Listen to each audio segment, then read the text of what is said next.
Welcome to 3 Count Commentaries and the roast of Stevie Richards. Before we really get into the roast of Stevie Richards, let's talk about why they're going to roast Stevie Richards, and then we'll get into some extra audio. So Stevie Richards went on his podcast. His podcast is with the guy who does the podcast with Dutch Mantel. I forget what the guy's name is. Anyway, Stevie Richards talks a lot about safety in pro wrestling. He specifically highlights unsafe moves, talks about why they're unsafe, how they're unsafe. He has become really and totally the right to censor guy. He's become that guy for reckless wrestling on television.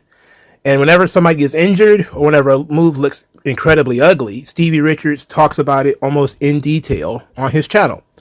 Well, recently he went through the Masato Tanaka versus Mike Awesome match from WWE One Night Stand or ECW One Night Stand in 2005.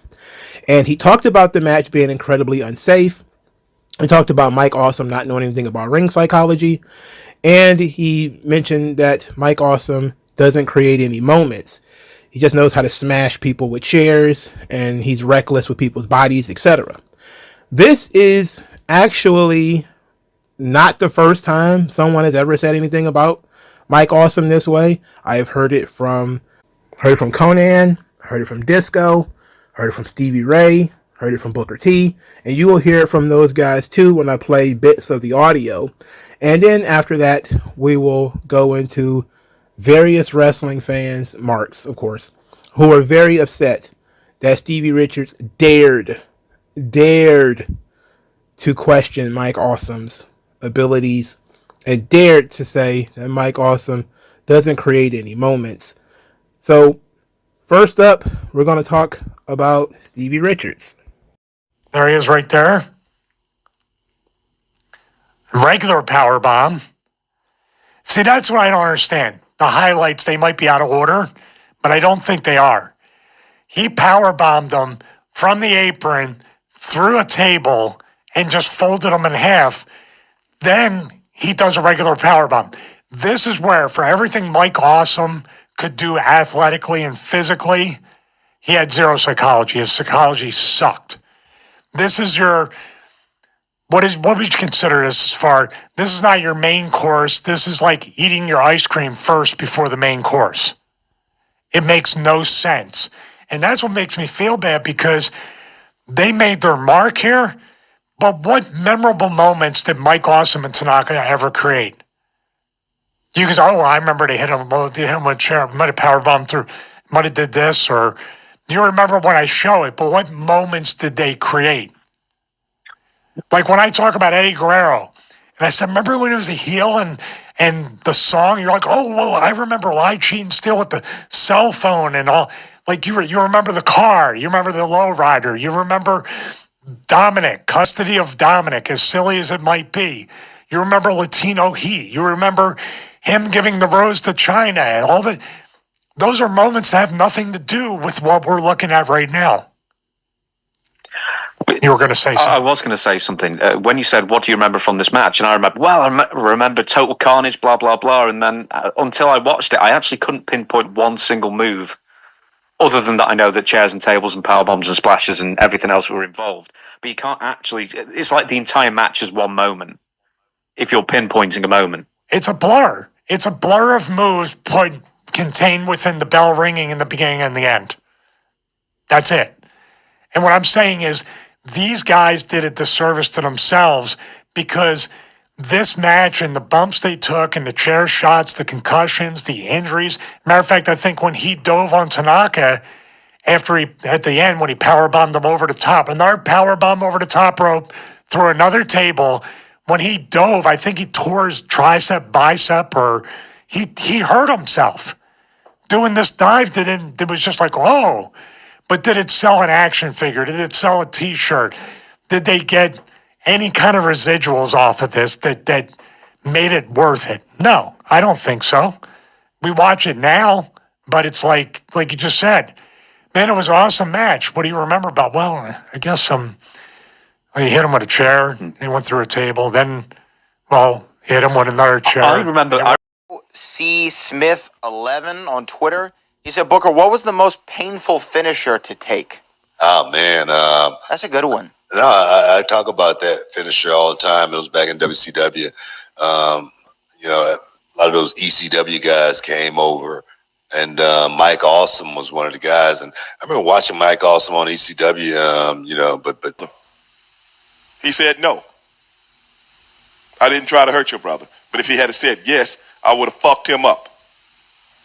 So, anything else you want to know?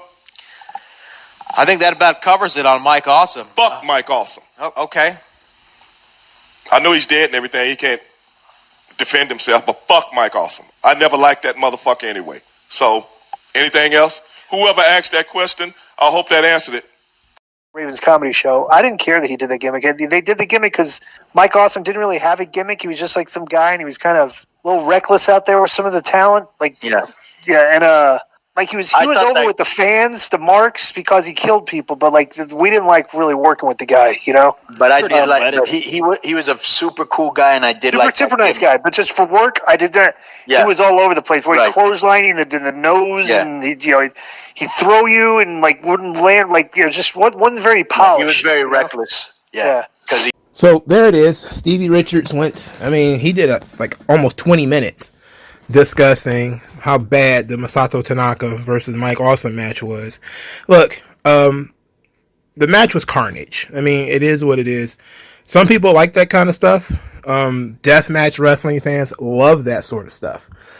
What kicked off a lot of the negativity is some pretty influential, I guess you could say, wrestling nerds decided that they were upset at Stevie Richards' comments and decided to basically go off on him on social media.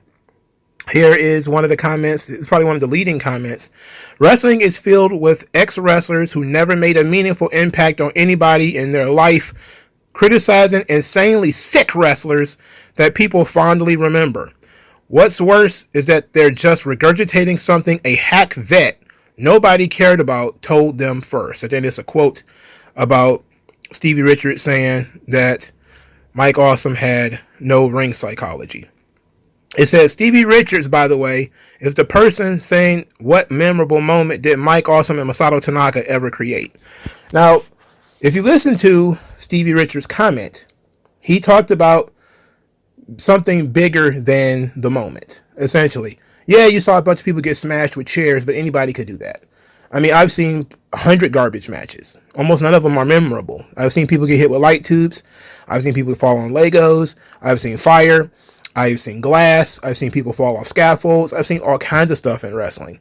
And all of it pales in comparison to Shawn Michaels throwing Marty Jannetty through the barbershop window, which was very safe because it probably wasn't even a real window.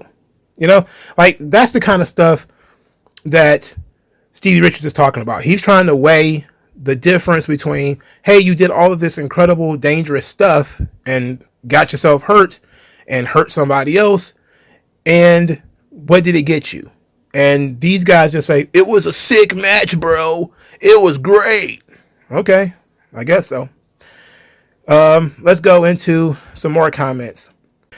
I can't imagine giving a shit what Stevie Richards says in 2001, let alone 2025. It's sad that all of these old washed up wrestlers feel the need to shit on the coolest shit ever to make a quick buck. Here's what I don't understand. The fans always claim that the promoters don't care about the talent. They work the talent too hard. They don't give them enough time off. They don't want to give them insurance. All these sorts of things. Same time, though, it's the fans that want the wrestlers to stab each other with hypodermic needles, hit each other with weapons in the head unprotected, get powerbombed over the top rope onto the floor. All the crazy bumps. These are what the fans want them to do.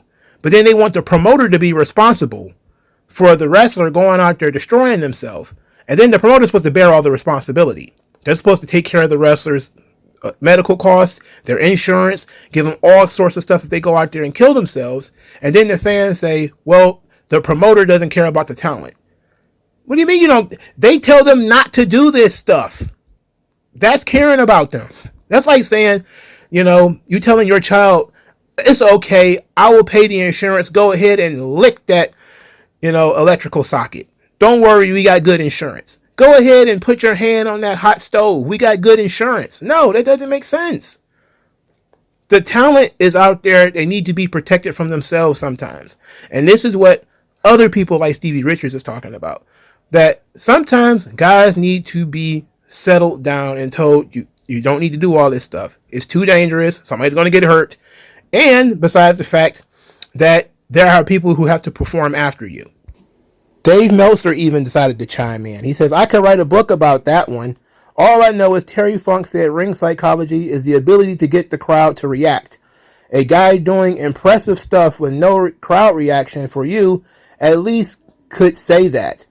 For whatever you want to say about Awesome, I saw tons of Awesome versus Tanaka bouts, and the crowd went nuts for almost every one. That's not the match you can pick on. Here's the thing. I've seen a lot of those matches too, and I can't tell one from the other.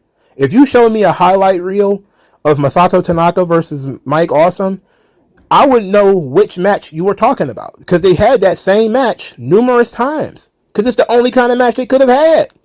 Not to mention, and Stevie Richards mentioned this in his video, but I couldn't play the entire goddamn video, is he talked about escalating. He talked about how Mike Awesome and Masato Tanaka basically started out doing a mile a minute, doing all sorts of things, hitting each other in the head with chairs, powerbombing each other over the top rope, and then they would do other things, like a basic top rope splash, or, you know, a basic powerbomb, and it not escalating over time, where like in, you know, a common wrestling match, you would start out with simple things, and then you would work your way up to more complicated things. He's talking about how they didn't do that in this match. And this is a match we're specifically talking about is One Night Stand 2005.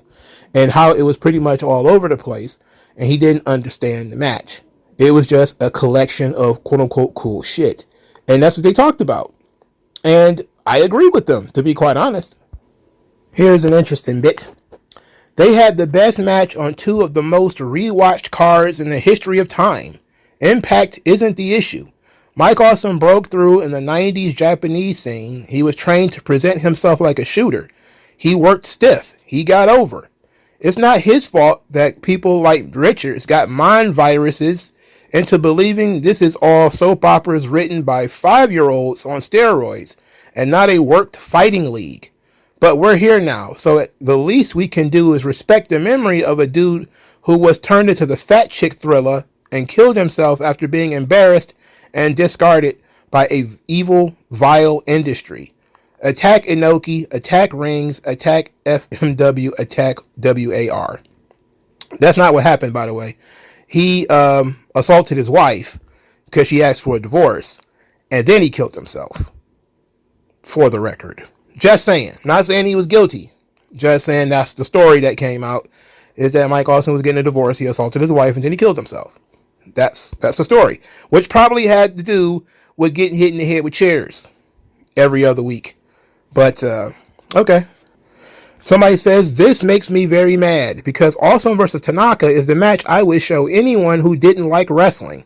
I clearly remember watching it as a kid, not knowing who either guy was, and by the end I was both hooting and hollering. Yeah, but is that what pro wrestling is? Is it just you cheering for the match? Because you're supposed to be cheering for one guy over the other. The idea is that you would come into the match and start to like one guy over the other guy. Usually you would like the guy who is the babyface because the other guy is a cheater and a bastard. And you would like the babyface so much that you would want to see him win. And then if you come to like him enough, you want to see him win every match. And then anybody who cheats against him, you would dislike that. And that would carry you forward because that's how stories work. That's how heroes and villains work. It's not just, oh, there was a spectacle where there was fireworks like out of nowhere. Like if I set off fireworks on September the 6th and just start shooting off Roman candles in the air, everybody would think that was great. But it's not July the 4th. It's not, New Year's Day where everybody's doing that sort of thing. It's just I picked a random Tuesday and decided to start setting off fireworks. And it would be surprising.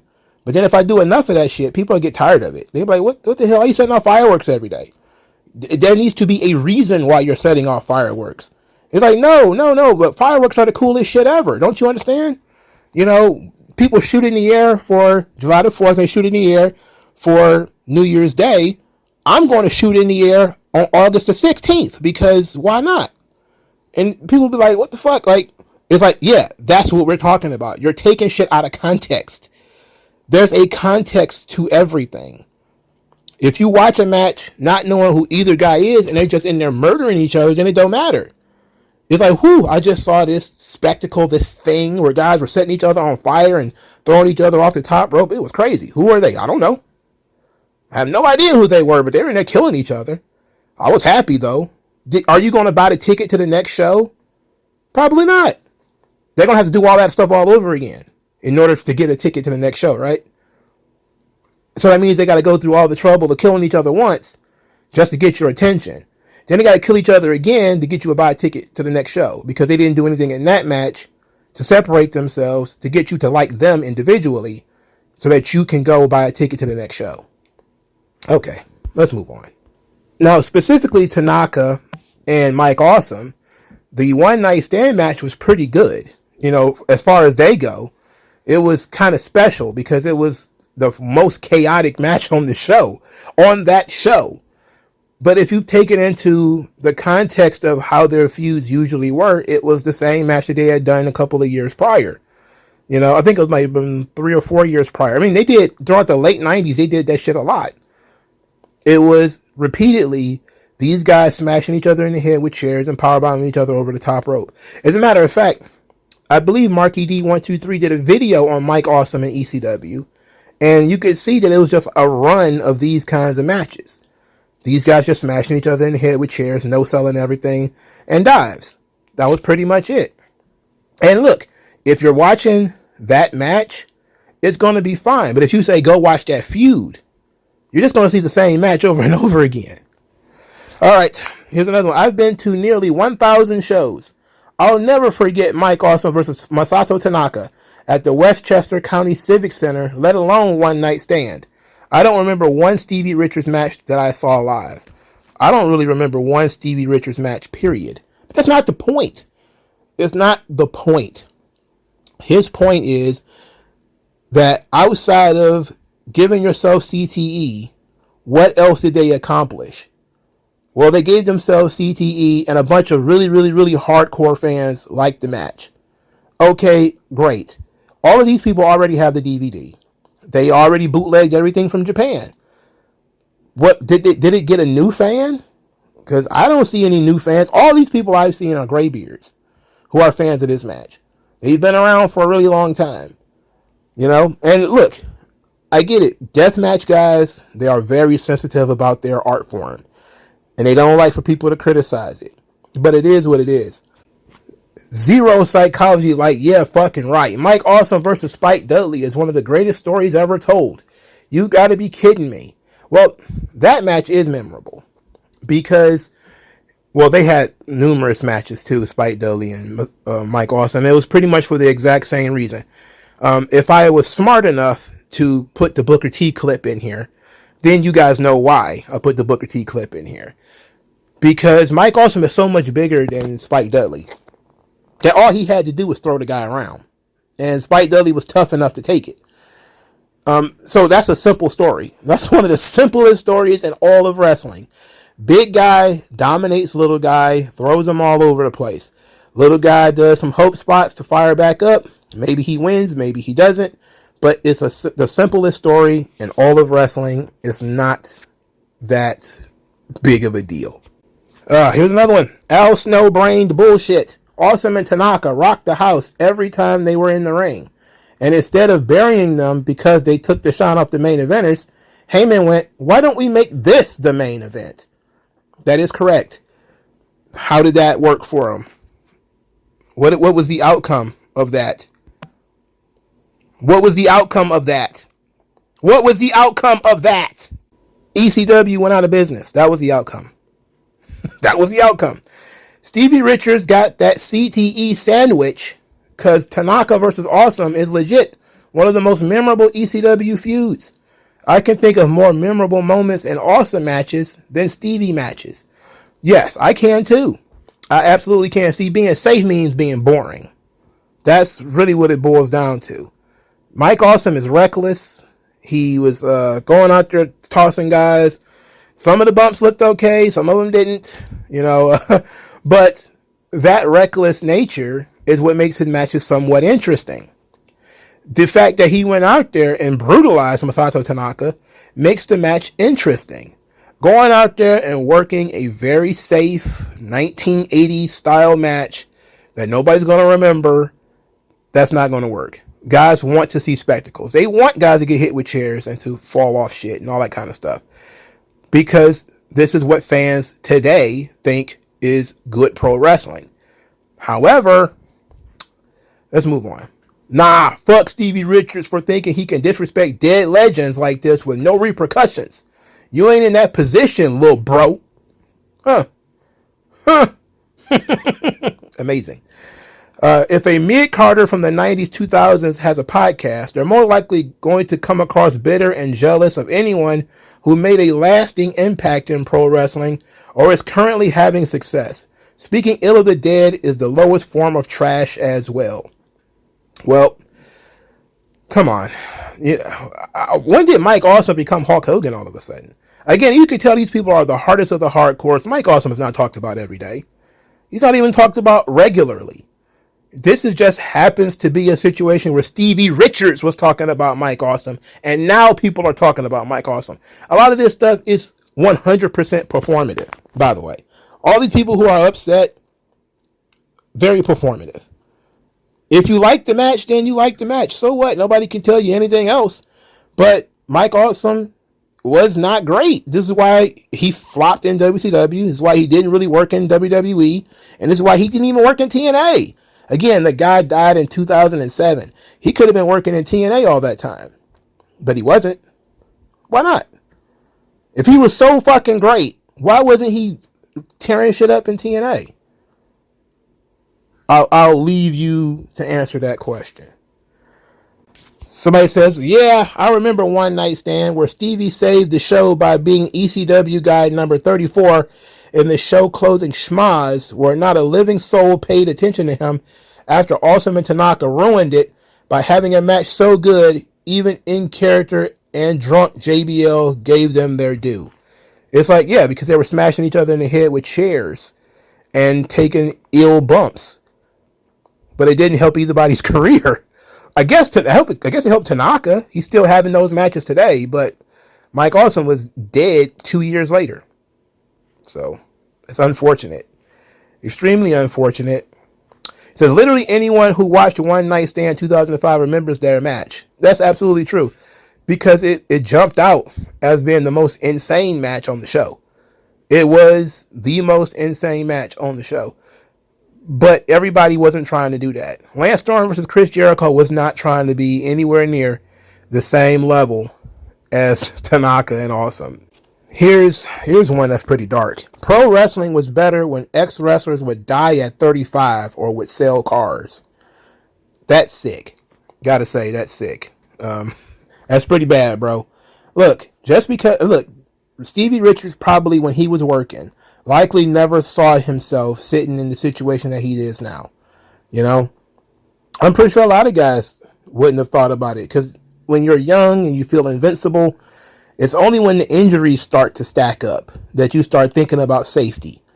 And it's the same thing. It's why, all these guys from Japan, these Naitos and Okadas who are not even barely in their 40s, and these guys walk like mummies. It's because they beat themselves to shit every night trying to go 30, 40 minutes, taking the most insane head, neck, spine bumps possible. It's like, no, you don't need to do that. To have an important match and have a good match, you don't need to do that. The fact that you feel like you need to means you're the mark. You're being manipulated by the audience to take more and more chances in a sport that is not real. It's not real. Anyway, move on. Let's move on. The dude wrestled and powerbombed anyone that he could. That's your psychology. He wrestled like a kaiju. His matches with Tanaka exhibited that because Tanaka being smaller still matched his energy. Tanaka was a kaiju killer. Come on, Stevie. Okay, that's a legitimate explanation of what was happening here, if we're being honest. At the same time, though, how does Mike Awesome's offense look if Masato Tanaka is kicking out of every fucking thing he does? Which is exactly what happened in those matches. It was how much punishment can Tanaka take? And the answer was a lot. Until Heyman told him to hit his time, which was probably like 16, 17 minutes, just go out there and let Mike Awesome do whatever he wants. Occasionally you get to take some shit. You get to give him some shit. A roaring elbow or something like that. You hit him with a chair. But for the most part, you go out there and absorb a lot of damage. Okay, I can do that. No problem. Especially since it's a work anyway, right? You just kick out. And you just kick out. And you just kick out again. You just kick out some more. You just keep kicking until the time runs out. Then you stay down. All right. Great match, guys.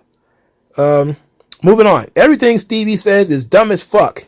Dude is just desperate for attention because he has no cultural cachet himself. He was Raven's lackey. That's his cultural cachet. Oh, you don't remember that? Matter of fact, I just thought about something. One of my easiest Stevie Richards moments is when he got his nose broken by Chris Masters.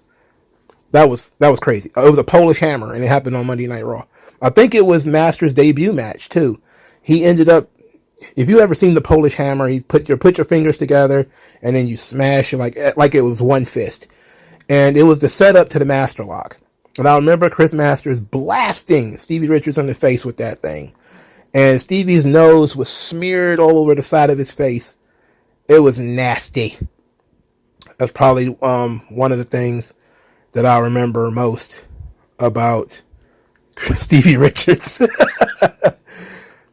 Okay, here's another one. Lifelong comedy wrestler criticizes freak athlete main eventer and Japanese superstar for being too extra. This is a real pot meat kettle situation. Also, Stevie's a smart guy. He knows that different scenarios calls for different psychology. This has to be trolling. Maybe you ought to listen to the video yourself, which is why I played it for the people who are listening to this video, so they'll know that Stevie didn't just come out of nowhere talking trash about Mike Awesome. He's talking about things beyond the match. He's talking about things within the body of the match too. Go listen to the entire video yourself. Somebody says, up until a few years ago, the best match I'd ever seen live was Masato Tanaka versus Mike Awesome from the Westchester County Center. That awesome bomb off the top will stay with me forever. Disappointment in this wrestler aside, there's a genuinely cancerous mindset the wrestling industry where niggas will discount artistry because it doesn't fit their whimsical, flimsy definition of main event material. Okay, now this is one I can actually engage with because the point of wrestling is to sell tickets. Just not to go out there and get hurt. And if you're doing bumps that hurt and you're not selling tickets, you're doing something wrong. So when Stevie Richards says, why are these guys dropping each other on their head and they're not selling any tickets, and then you criticize him, well, he's doing the right thing because he's saying do things that are going to sell tickets, not things that you're going to be feeling 3 days from now, and you're going to lose feelings in your fingers and all that kind of stuff, and you're still going to be working in front of 1,500 people. Mike Awesome never really broke through and worked at a main event level in front of a major, he's American, by the way, a major American company. Never. The ECW One Night Stand show was the highest profile match he ever had in his entire career. He worked at a bunch of dungeons in Japan. I'm pretty sure people are going to get mad about that. I don't give a fuck. It is what it is. The point of pro wrestling is to make money. It is to get people to believe in you, believe in your character, believe in your match, get your match over. Don't get hurt. And then work the next match and hopefully build off of all the stuff that you've been doing beforehand. Not to go out there, have a sick, cool match, bro, and then kill each other, and then nobody can follow it. The next match has to be even crazier or it's a disappointment. Or it looks just like the thing you did previously. Now, I will say this, and I probably should have mentioned this earlier, but obviously, it's the same thing with Ric Flair to a degree. Nobody ever would have believed in the past that people were going to watch these matches in a row like this. You know what I'm saying? Like, I don't think if you were to put together a compilation of Mike Awesome versus Masato Tanaka, which is why I mentioned the Marky D 123 videos. If you watch those matches in a row, you realize it's just the same fucking match. But it was never meant to be watched that way.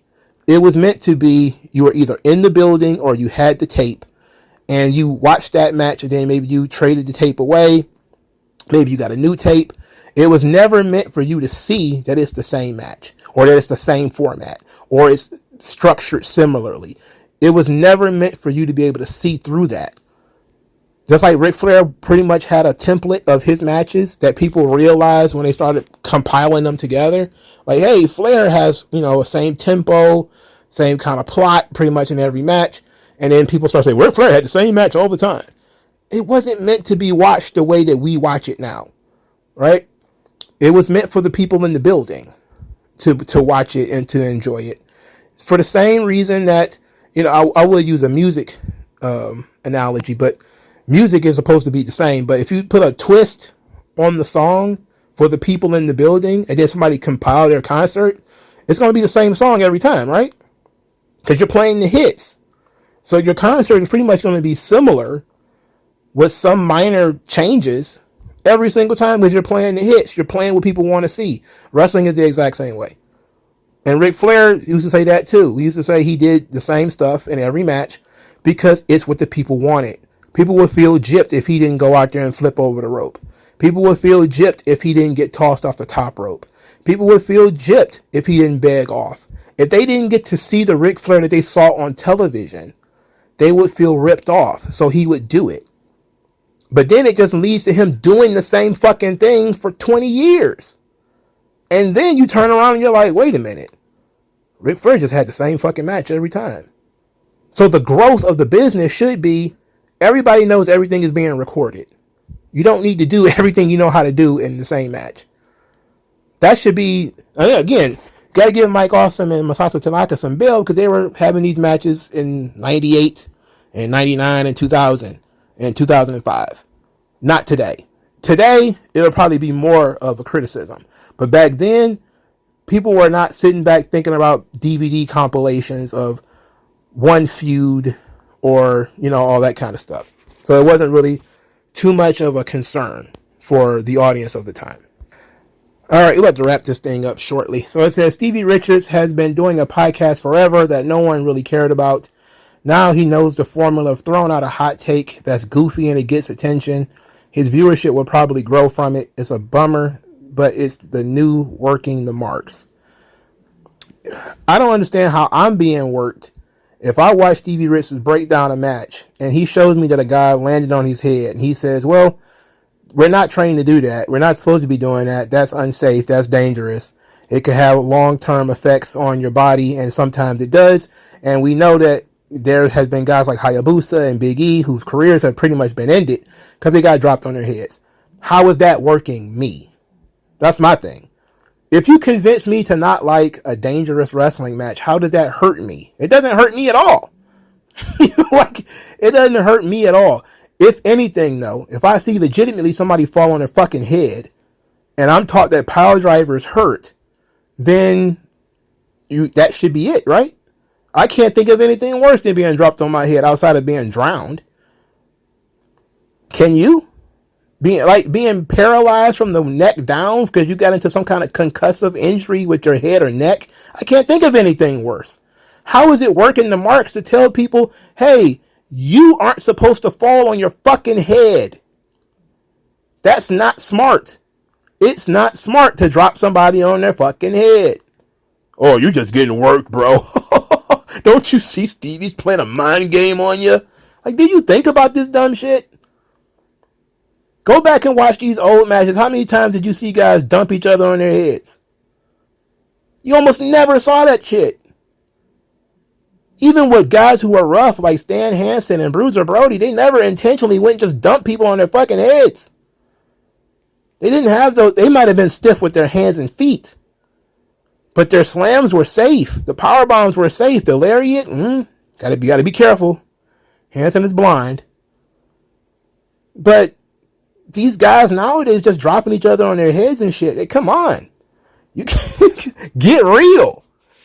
The people who are getting worked are the wrestlers. They're being told that the way to get a pop is to take a dangerous bump and get up and walk away from it. Because then you look cool.